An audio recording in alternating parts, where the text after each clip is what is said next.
Manolotra ny arahaba ho anao ny tenako amin'izao fotoana izao. Ny namantsika anino maniry mba hoentina mbavaka. Misaotra izy noho ny fidiran'Andriamanitra tamin'ny fanatotosany ireo tetikasa na projet natao tamin'ny lasa. Fa maniry kosa izy ny mbola hanimpian'Andriamanitra azy ny amin'ireo faniriana sy fikasana ho avy. Andriamanitra no angatahantsika hitsinjo azy manokana ary irina koa ianao mba ho tsinjovin'Andriamanitra.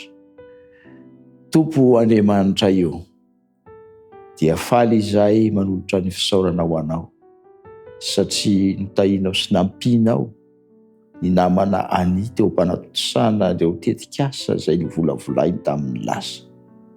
Tsapany ny fidiranao an-tsehatra ka mankalaza anao izy. Ankehitriny dia mbola manizy ny hanana firaisana aminao ary fiaraha-miasa miaraka aminao mba ho mpiara-miasa amin'ny azo antoka isan'andro ianao, hitantana ny fikasana ho avy eo amin'ny fiainany.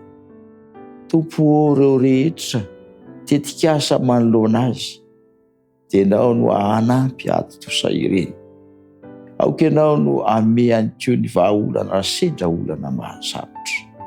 Ary aoka Andriamanitra ho tsarovany mandrakariva ny fanomezam-boninahitra anao. Tsy ho azy irery no angatahana izany vavaka izany Tompo, fa ho an'ireo tanora anao izay mamolavola tetikasa amin'izao vaninandro izao. Aza velanao irery izy ireny, fa aoka ho anilanao hatrany hatrany. Ny vavaka ty angatahanay, tonononay tsy noho ny hatsaranay fa noho ny hatsaranao ilay efa niantso anay. Amin'ny anaran'i Jesosy. Amen.